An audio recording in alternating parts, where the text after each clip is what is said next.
بھائیوں اور بہنوں، رجب کے تیسرے جمعے کے دن جو شخص مغرب سے پہلے یہ سورت صرف 7 بار پڑھ لیتا ہے، اس کی 80,000 حاجات پوری ہوتی ہیں۔ دولت، عزت، شفا، اولاد، شادی، سب کچھ اسے عطا فرمایا جاتا ہے۔ لوگ اس دن کا بڑی شدت سے انتظار کرتے ہیں اور نصیب اور تقدیر بدلوانے کے لیے آج کا یہ وظیفہ انتہائی طاقتور ہے، چاہے تو ابھی پڑھ کر دیکھ لیجئے۔ بھائیوں اور بہنوں، آج رجب کے تیسرے جمعے کے دن کا ایک ایسا خاص، مجرب اور آزمودہ وظیفہ لے کر آپ کی خدمت میں حاضر ہوا ہوں۔ اگر آج آپ اس وظیفے کو بتائے گئے طریقے اور ترتیب کے مطابق پڑھ لیتے ہیں تو دولت بارش کی طرح آپ کے گھر برسے گی، دولت آپ پر فدا ہو جائے گی، آپ کی زندگی بدل جائے گی۔ لیکن شرط یہ ہے کہ وظیفے کو آپ نے صرف سننا، دیکھنا اور سمجھنا نہیں ہے، بلکہ اس وظیفے کو آپ نے سچے دل اور کامل یقین کے ساتھ پڑھنا بھی ہے، تبھی آپ کو فائدہ ہوگا۔ جو شخص یہ وظیفہ پڑھ کر اللہ رب العزت سے ہاتھ اٹھا کر دعا مانگتا ہے تو اس کی دعا فوراً قبول ہو جاتی ہے۔ اگر آپ کو اس پوری دنیا کی سلطنت بھی چاہیے، آج تک آپ کو جو نہیں ملا، آج اس وظیفے کو پڑھ کر مانگ کر دیکھ لیجئے۔ اس وظیفے کو پڑھنے کے بعد آپ ہاتھ اٹھا کر جو بھی دعا مانگیں گے، آپ کے ہاتھ بعد میں نیچے آئیں گے، لیکن آپ کی دعا پہلے ہی قبول ہو چکی ہوگی، اور دعا مانگنے کے فوراً بعد آپ اپنی آنکھوں سے معجزات دیکھیں گے۔ جو کچھ آپ نے اللہ سے مانگا ہوگا وہ فوراً آپ کو مل جائے گا۔ محترم ناظرین، یہ اللہ کا کلام ہے، قرآن مجید اللہ کی کتاب ہے، جس کو اللہ نے دنیا کے شروع ہونے سے لے کر آج تک اور تا قیامت اس کی حفاظت کا ذمہ خود لے رکھا ہے۔ جب سے یہ کائنات بنی ہے 4 کتابیں نازل ہوئی ہیں، تورات، زبور، انجیل اور قرآن پاک۔ بقیہ جو کتابیں ہیں ان میں تبدیلی ہو چکی ہے، لیکن واحد قرآن مجید ایک ایسی کتاب ہے کہ جس کی حفاظت کا ذمہ خود اللہ نے لے رکھا ہے۔ میرا اللہ قرآن پاک میں ارشاد فرماتا ہے کہ میں جسے چاہوں عزت دوں، جسے چاہوں ذلت دوں، جسے چاہوں بیٹے دوں، جسے چاہوں بیٹیاں عطا کروں، جسے چاہوں دونوں ہی عطا کروں اور جسے چاہوں کچھ بھی نہ عطا کروں، جس کے لیے چاہے رزق کھول دوں، جس کا چاہے رزق تنگ کر دوں۔ ناظرین، قرآن مجید کی ایک ایک آیت، ایک ایک زبر زیر پیش حق ہے، سچ ہے، اور قرآن مجید میں اتنی برکت ہے، اتنی طاقت ہے کہ ایک مرتبہ اگر اس قرآن کو جو شخص اپنے سینے سے لگا لیتا ہے تو پھر اس دنیا کی کوئی ایسی چیز نہیں جو اسے حاصل نہ ہوگی، اور اس کی دنیاوی تمام تر پریشانیاں ختم ہو جائیں گی اور آخرت میں نجات نصیب ہوگی۔ قرآن مجید اللہ کی سچی کتاب ہے، یہ اللہ کا پیغام اپنے بندوں کے نام ہے، اس سے ایمان بڑھتا ہے اور دلوں کے زنگ اترتے ہیں۔ قرآن مجید کی تلاوت کرنا باعث برکت اور ثواب ہے۔ رسول علیہ السلام نے فرمایا کہ تم قرآن پڑھو، اس لیے کہ قرآن قیامت کے دن اپنے پڑھنے والوں کے لیے سفارشی بن کر آئے گا۔ ایک دوسری حدیث میں ہے کہ قرآن کی سفارش کو قبول کیا جائے گا۔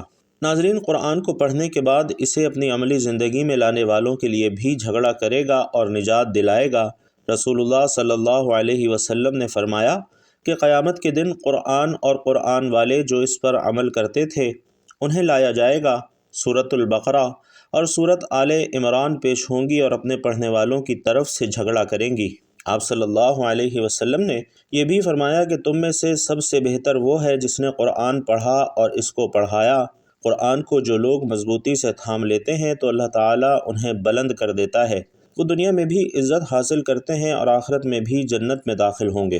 جو قرآن پاک کی تلاوت اور تعلیمات سے دور ہوتے ہیں اور اپنی زندگی اپنی مرضی اور چاہت سے بسر کرتے ہیں تو پھر ایسوں کو اللہ ذلیل اور خوار کر دیتے ہیں۔ چنانچہ نبی اکرم صلی اللہ علیہ وسلم نے فرمایا کہ اللہ تعالیٰ قرآن مجید کی وجہ سے بہت سے لوگوں کا سر بلند فرمائے گا اور بہت سوں کو ذلیل کرے گا۔ اور ناظرین، ہمارا آج کا عمل بھی قرآن کریم کی ایک سورت کے حوالے سے ہے۔ یاد رکھیے گا، یہ چند منٹ کا وظیفہ آپ نے لازمی پڑھنا ہے۔ یہ آج کا مجرب اور مستند عمل ہے۔ یہ آج کے دن کا ایک ایسا نایاب عمل ہے کہ ہر کوئی سینے کا راز نہیں بتاتا۔ آج وہ وظیفہ لے کر آیا ہوں جس سے لاکھوں لوگوں کی حاجتیں اور پریشانیاں دور ہو گئیں، جس سے لاکھوں لوگوں نے فائدہ اٹھایا ہے۔ آج نصیب اور تقدیر بدلنے کا وقت ہے۔ یہ وقت ہاتھوں سے نکل گیا تو پورے سال کا پچھتاوا مقدر ہو جائے گا۔ آج جس کو جب جہاں جیسے وقت ملتا ہے، صرف چند منٹ نکال کر یہ وظیفہ لازمی پڑھ لینا، پھر پتہ نہیں یہ موقع ملے یا نہ ملے۔ اللہ پاک نے آج کی وہ قبولیت کی گھڑیاں آپ کو عطا فرمائی ہیں کہ آپ نے آج بتائے گئے طریقے اور ترتیب سے یہ وظیفہ لازمی پڑھنا ہے۔ ناظرین، یہ دن اتنا قبولیت کا ہے کہ آج یہ وظیفہ پڑھنے والا پورے سال کی خوشیاں سمیٹ لیتا ہے۔ اگر آپ بھی صرف چند منٹ کے وظیفے سے پورا سال مصیبت، ڈپریشن، مایوسی سے جان چھڑانا چاہتے ہیں تو آج کا یہ وظیفہ کسی صورت مت چھوڑیے گا۔ آپ چاہے دنیا کے کسی بھی کونے سے تعلق رکھتے ہوں، جب بھی آپ کے ملک میں رجب کا تیسرا جمعہ آ جائے تو آپ نے یہ وظیفہ کسی صورت نہیں چھوڑنا، اور آج آپ نے یہ وظیفہ لازمی پڑھنا ہے۔ آپ چاہیں تو صبح فجر کے بعد پڑھ لیں، چاہیں تو ظہر کے بعد پڑھ لیں، چاہیں تو عصر کے بعد پڑھ لیں، مغرب یا عشاء کسی بھی نماز کے بعد آپ یہ وظیفہ پڑھ سکتے ہیں۔ نہ وقت کی کوئی پابندی ہے، نہ جگہ کی کوئی قید ہے۔ آپ دکان پر ہیں تو دکان پر پڑھ لیں، دفتر میں ہیں دفتر میں پڑھ لیں، کاروبار میں ہیں کاروبار میں پڑھ لیں، سفر میں ہیں سفر میں پڑھ لیں، لیکن آج یہ وظیفہ آپ نے کسی صورت نہیں چھوڑنا۔ تو آئیے ناظرین، اب ہم جان لیتے ہیں کہ آپ نے یہ وظیفہ کیسے پڑھنا ہے، لیکن اس سے پہلے آپ سے گزارش ہے کہ ایک پیارا اور مختصر سا درود صلی اللہ علیہ وآلہ وسلم کمنٹ باکس میں پیارے آقا کے لیے محبت سے، عقیدت سے ضرور لکھ دیجئے، تاکہ پتہ چلے کہ عاشقان رسول یہ بیان سن رہے ہیں۔ بھائیوں اور بہنوں، اب عمل کیا ہے؟ آج رجب کے تیسرے جمعے کا پورا دن، پوری رات آپ کے پاس موجود ہے۔ آپ کو جب جہاں جیسے وقت مل جائے، باوضو مصلی پر بیٹھ کر یا پھر چلتے پھرتے آپ نے سب سے پہلے نبی اکرم صلی اللہ علیہ وسلم کی ذات مبارکہ پر 3 مرتبہ درود پاک پڑھنا ہے۔ درود پاک آپ کوئی سا بھی پڑھ سکتے ہیں۔ آپ چاہیں تو آسان اور مختصر سا درود صلی اللہ علیہ وآلہ وسلم پڑھ لیں، یا صلی اللہ علی محمد پڑھ لیں، یا پھر نماز والا درود یعنی درود ابراہیمی پڑھ لیں۔ اگر آپ درود ابراہیمی پڑھتے ہیں تو یہ سب سے زیادہ فضیلت اور برکت والا ہے، اور پیارے آقا صلی اللہ علیہ وسلم بھی تمام درودوں میں درود ابراہیمی کو ہی سب سے زیادہ پسند فرماتے تھے۔ درود پاک کو ناظرین آپ نے اچھے طریقے سے پڑھنا ہے، کیونکہ نبی پاک صلی اللہ علیہ وسلم کے پاک فرمان کا مفہوم ہے کہ جو شخص مجھ پر 1 مرتبہ درود بھیجتا ہے، اللہ تعالیٰ اس پر 10 رحمتیں نازل فرماتا ہے، اس کے 10 گناہ مٹا دیتا ہے اور اس کے 10 درجات بلند کر دیتا ہے۔ اس کے علاوہ درود شریف کثرت سے پڑھا جائے تو پریشانیوں سے نجات ملتی ہے۔ آئیے ایک بار حصول برکت اور ثواب کی نیت سے میرے ساتھ بھی درود پاک پڑھ لیجئے۔ اللہم صلی علی محمد وعلی آل محمد کما صلیت علی ابراہیم وعلی آل ابراہیم انک حمید مجید۔ اللہم بارک علی محمد وعلی آل محمد کما بارکت علی ابراہیم وعلی آل ابراہیم انک حمید مجید۔ 3 بار درود پاک پڑھنے کے بعد ناظرین، آپ نے سب سے پہلے اپنے مقصد کی نیت کرنی ہے۔ بے شک ہر انسان کی حاجت، پریشانی اور مصیبتیں الگ الگ ہیں، جس کو جو چاہیے اپنے الفاظ میں نیت کرے۔ مثال کے طور پر آپ یہ وظیفہ بہترین رشتے کے لیے پڑھنا چاہتے ہیں تو یہ نیت کر لیں کہ یا اللہ، اس عمل کو میں رشتے کے لیے پڑھ رہا ہوں اور اس عمل کی برکت سے مجھے بہترین رشتہ عطا فرما۔ اگر آپ اولاد کے لیے پڑھ رہے ہیں تو یہ نیت کر لیں کہ یا اللہ، اس وظیفے کی برکت سے مجھے اولاد عطا فرما، کہ میری اولاد کو میرا تابع اور فرما بردار بنا۔ اگر آپ کاروبار کے لیے پڑھ رہے ہیں تو یہ نیت کر لیں کہ یا اللہ، اس عمل کی برکت سے مجھے بہترین کاروبار عطا فرما۔ یا آپ کرائے کے مکان میں رہتے ہیں اور آپ اپنا ذاتی گھر خریدنا چاہتے ہیں تو اس کی نیت کر لیں۔ من پسند نوکری، من پسند شادی کے لیے پڑھ لیں۔ آج اگر ایک لمبی لسٹ بنا کر بھی بیٹھیں گے تو میرا رب انشاءاللہ آپ کو خالی ہاتھ نہیں لوٹائے گا۔ آج آپ جس بھی کام کے لیے یہ وظیفہ پڑھ رہے ہیں، اس کام کی نیت لازمی کرنی ہے۔ اپنے مقصد کی نیت کرتے ساتھ ہی آپ نے فوری طور پر 1 مرتبہ تعوذ اور 1 مرتبہ تسمیہ یعنی اعوذ باللہ من الشیطان الرجیم بسم اللہ الرحمن الرحیم پڑھ کر وظیفے کا آغاز کرنا ہے۔ اور ناظرین یاد رکھیے کہ جس کام کے شروع میں بھی تعوذ اور تسمیہ پڑھا جاتا ہے، اس کام میں خیر ہوتی ہے، اس کام میں برکت ہوتی ہے، اس کام میں سلامتی ہوتی ہے۔ جب آپ نے اپنے خاص مقصد کی نیت کر لی، تعوذ اور تسمیہ بھی پڑھ لیا، تو اب آپ یوں محسوس کریں کہ جیسے دنیا جہان سے آپ کا تعلق ختم ہو چکا ہے اور آپ روضہ رسول صلی اللہ علیہ وسلم کی جالیوں کے قریب بیٹھ کر یہ خاص وظیفہ پڑھ رہے ہیں۔ سب سے پہلے نمبر پر جو وظیفہ آپ نے پڑھنا ہے وہ وظیفہ رب کریم کے ایک صفاتی نام کا وظیفہ ہے۔ ناظرین، یہ نام عرش الہی کو بھی ہلا کر رکھ دیتا ہے، اور اس نام کی فضیلت اور برکت اتنی ہے کہ آج ہر کوئی اس نام کی فضیلت سے، اس نام کی برکت سے مالا مال ہو جاتا ہے۔ آپ نے یا اللہ یا کریم پڑھنا ہے۔ بھائیوں اور بہنوں، آج ہر کوئی چاہتا ہے کہ میری طرف رب کریم کی نظر کرم ہو جائے۔ اگر آپ بھی رب کریم کی نظر کرم چاہتے ہیں، آپ بھی رزق اور دولت سے مالا مال ہونا چاہتے ہیں، آپ بھی رب کے خزانوں کو حاصل کرنا چاہتے ہیں، آپ اپنے گھر کے حالات کو بہتر بنانا چاہتے ہیں اور آپ فقیری سے بادشاہی چاہتے ہیں، تو آج پہلے نمبر پر یا اللہ یا کریمو کو پڑھ کر دیکھیے۔ تو سب سے پہلے نمبر پر آپ نے یا اللہ یا کریمو دائیں ہاتھ کی انگلیوں پر یا تسبیح کے دانوں پر صرف 11 مرتبہ پڑھنا ہے۔ یا اللہ یا کریمو کو پڑھتے دوران آپ رب کریم سے ضد کر کے مانگیے گا، کیونکہ آج رجب کے تیسرے جمعے کا دن ہے، آج برکت اور عظمت والا دن ہے، آج قبولیت والا دن ہے، آج رب کریم سے اپنی ہر بات منوانے کا دن ہے۔ آج جو سچے دل سے، یقین کامل سے مانگیں گے، اللہ تعالیٰ ضرور عطا فرمائے گا۔ تو پہلے نمبر پر یا اللہ یا کریمو 11 مرتبہ پڑھتے ساتھ ہی فوری طور پر دوسرے نمبر پر جو وظیفہ آپ نے پڑھنا ہے ناظرین، وہ ایک ایسی قرآنی صورت کا وظیفہ ہے جسے سورۃ الشفاء بھی کہا جاتا ہے، جسے کامیابی کا راز بھی کہا جاتا ہے، جسے اللہ کی لاڈلی صورت بھی کہا جاتا ہے۔ یہ قرآنی صورت سورۃ الفاتحہ ہے، جسے قرآن مجید کی سب سے لاڈلی اور سب سے پیاری صورت کہا جاتا ہے۔ اس صورت میں ناظرین رب کا شکر بھی ہے، آخرت کی تیاری بھی ہے، صراط مستقیم کی تلقین بھی ہے، اللہ اور اللہ کے حبیب کے درمیان محبت کا ذکر بھی ہے۔ سورۃ الفاتحہ وہ صورت ہے جسے ہم ہر نماز میں پڑھتے ہیں، اگر نہ پڑھیں تو ہماری نماز نہیں ہوتی۔ تو خیر و برکت اور درست تلفظ کے لیے سورۃ الفاتحہ کی تلاوت بھی سماعت فرما لیجئے۔ بسم اللہ الرحمن الرحیم، الحمد للہ رب العالمین، الرحمن الرحیم، مالک یوم الدین، ایاک نعبد و ایاک نستعین، اہدنا الصراط المستقیم، صراط الذین انعمت علیہم غیر المغضوب علیہم ولا الضالین، آمین۔ تو بھائیوں اور بہنوں، آپ نے سورۃ الفاتحہ کو 7 مرتبہ پڑھنا ہے۔ جیسا کہ بتایا گیا کہ سورۃ الفاتحہ میں اللہ کا شکر بھی ہے، اور اللہ شکر کرنے والے کو اتنا پسند کرتا ہے کہ شکر کرنے سے آپ کے رزق میں، مال میں، جان میں اور اولاد میں برکتیں آتی ہیں۔ سورۃ الفاتحہ میں کامیابی کا وہ راز ہے جو آپ کو کہیں سے نہیں ملتا۔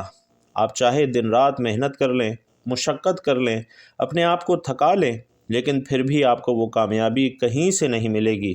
وہ جو ساری عمر نہ مل سکا، آج صرف 7 مرتبہ سورۃ الفاتحہ پڑھنے سے انشاءاللہ آپ کو مل جائے گا۔ تو آپ نے دوسرے نمبر پر سورۃ الفاتحہ کو 7 بار مکمل پڑھنا ہے، اور اس کے بعد آج کا تیسرا اور آخری وظیفہ بغیر کسی سے بات کیے پڑھنا ہے۔ اب تیسرے نمبر پر آپ نے ایک اور قرآنی صورت پڑھنی ہے جسے سورۃ الاخلاص کہا جاتا ہے۔ ناظرین، یہ قرآنی صورت الحمدللہ ہر کسی کو آتی ہے، اور یہ قرآنی صورت پڑھنے والا اللہ سے جو بھی مانگتا ہے اسے وہ مل جاتا ہے۔ اس قرآنی صورت کو غیبی مدد کا خزانہ بھی کہا جاتا ہے، اور آج جو وقت ہے، جو مجبوریاں ہیں، جو نفسا نفسی کا دور ہے، نفسا نفسی کا عالم ہے، ہر کسی کو غیبی مدد کی ضرورت ہے، اور غیبی مدد اللہ کی طرف سے ہی آتی ہے۔ اس لیے بھائیوں اور بہنوں، ہم سب کو اللہ کو راضی کرنا پڑے گا، اللہ کو منانا پڑے گا، اور ہم سب کو اللہ کا لاڈلا بننا پڑے گا، اللہ کے قریب ہونا پڑے گا، پھر ہی غیبی مدد ملے گی۔ آخر میں آپ نے ایک قرآنی صورت سورۃ الاخلاص کو پڑھنا ہے، اور سورۃ الاخلاص کی تلاوت بھی سماعت فرمائیے۔ بسم اللہ الرحمن الرحیم، قل هو اللہ احد اللہ الصمد لم یلد ولم یولد ولم یکن لہ کفوا احد۔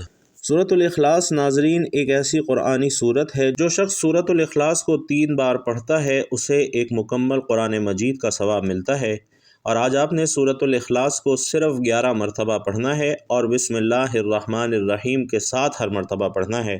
بتائے گئے طریقے کے مطابق پڑھنا ہے، اور 11 مرتبہ سورۃ الاخلاص پڑھنے سے آپ کو قرآن مجید کا ثواب ہوگا۔ جو بندہ سورۃ الاخلاص پڑھتا ہے، اللہ رب العزت فرماتا ہے کہ میرے بندے نے میری وحدانیت کو بیان کیا ہے، کیونکہ سورۃ الاخلاص کا مطلب ہے کہ اللہ ایک ہے، اللہ بے نیاز ہے، نہ وہ کسی کا باپ ہے، نہ وہ کسی کا بیٹا ہے، اور اس کا کوئی ہمسر نہیں ہے۔ سورۃ الاخلاص ناظرین تقدیر کو بدل کر رکھ دیتی ہے۔ اللہ کی وحدانیت کا ذکر انسان کو کامیاب کر دیتا ہے۔ اللہ کی وحدانیت کا ذکر اللہ کو اتنا پسند ہے کہ اللہ رب العزت فرماتا ہے کہ جو اللہ کو ایک مانتا ہے، ایک جانتا ہے اور شرک نہیں کرتا، تو اللہ تعالیٰ اس بندے کی نسلوں کو بھی رنگ دیتا ہے۔ اس لیے اگر کوئی دین اسلام میں داخل ہونا چاہتا ہے تو سورۃ الاخلاص پر ایمان لانا بہت ضروری ہے، اللہ کی وحدانیت پر ایمان لانا بہت ضروری ہے، اور سورۃ الاخلاص کو بتائے گئے طریقے سے پڑھنے سے اللہ تعالیٰ اس بندے سے راضی ہو جائے گا۔ اللہ تعالیٰ فرماتا ہے کہ یہ جو مانگتا ہے، جتنا مانگتا ہے، جیسا مانگتا ہے، اسے عطا کر دو۔ پھر اللہ کریم سورۃ الاخلاص کی برکت سے مالا مال فرما دیتا ہے۔ پھر اللہ کریم سورۃ الاخلاص کی رحمتوں سے جھولیاں بھر دیتا ہے اور نسلوں کو رنگ دیتا ہے۔ تو پہلے نمبر پر آپ نے 11 مرتبہ یا اللہ یا کریمو پڑھنا ہے۔ دوسرے نمبر پر آپ نے 7 مرتبہ سورۃ الفاتحہ کی تلاوت کرنی ہے، اور تیسرے نمبر پر آپ نے 11 مرتبہ سورۃ الاخلاص پڑھنی ہے۔ اور جب آپ یہ تینوں اعمال بتائے گئے طریقے اور ترتیب سے پڑھ لیں، اس کے بعد آپ نے پھر سے 3 بار درود پاک پڑھنا ہے جو آپ نے عمل کے شروع میں پڑھا تھا۔ اس طرح آپ کا عمل مکمل ہو جائے گا۔ ناظرین، یہ وہ اعمال آپ کے حوالے کیے ہیں جو بے حد آزمودہ ہیں اور جن کو لاکھوں لوگ آزما چکے ہیں۔ ایک ایک چیز، ایک ایک نقطہ آپ کو بار بار سمجھایا ہے تاکہ آپ کسی بھی طرح کی غلطی کوتاہی نہ کر سکیں، کیونکہ ناظرین، یہ رجب کے تیسرے جمعے کا دن فیصلوں کا دن ہے۔ یہ موقع بار بار نہیں ملتا، اس موقع کی قدر کر لیں۔ اگر یہ موقع ہاتھوں سے نکل گیا تو پھر اس کے بعد پچھتاوے کے علاوہ کچھ نہیں بچے گا۔ اگر آج یہ وظیفہ پڑھنے سے آپ کی زندگی اور آخرت آسان ہو جائے، ہر شے خود چل کر آپ کے قدموں میں آ جائے، گھر سے غربت اور تنگ دستی کا خاتمہ ہو جائے، تو اس سے بڑھ کر اور کیا چاہیے۔ ناظرین، یہ وظیفہ پڑھنے کے بعد آخر میں آپ نے اپنے گناہوں کی سچی توبہ کرنی ہے، اور جب تک دل کو سکون نہ ملے بار بار اپنے گناہوں کی سچی توبہ کرتے رہیں، اور جیسے ہی دل کو سکون مل جائے، جسم ہلکا ہو جائے کہ رب کریم نے سچی توبہ قبول فرما لی ہے، پھر ضد کر کے مانگنا ہے، پھر آنکھوں میں آنسو لیے مانگنا ہے۔ ہو سکے تو سجدے کی حالت میں چلے جائیں، کیونکہ سجدے کی حالت میں ہی انسان اپنے رب کے قریب ترین ہوتا ہے۔ پھر اللہ کریم سے پیارے حبیب صلی اللہ علیہ وسلم کی سفارش کروا کر دل ہی دل میں مانگتے چلے جائیں، دل ہی دل میں اللہ سے گزارش کریں کہ وہ آپ کی دعاؤں کو قبول فرما لے اور اللہ آپ کی ہر جائز حاجات کو پورا فرما لے۔ آمین یا رب العالمین۔ بھائیوں اور بہنوں، آخر میں آپ سے گزارش ہے کہ اگر بیان اچھا لگا ہو، دین کی یہ باتیں اچھی لگی ہوں، تو کمنٹ باکس میں 1 مرتبہ صدق دل سے سبحان اللہ ضرور لکھتے جائیے گا۔ اللہ تعالیٰ آپ سب کا حامی و ناصر ہو۔ میرا سنانا اور آپ کا سننا اپنی بارگاہ میں قبول و منظور فرمائے، اور ہم سب کو نیکی کی بات سننے، سمجھنے اور اس پر عمل کرنے کی بھی طاقت اور توفیق مرحمت فرمائے۔ آمین یا رب العالمین۔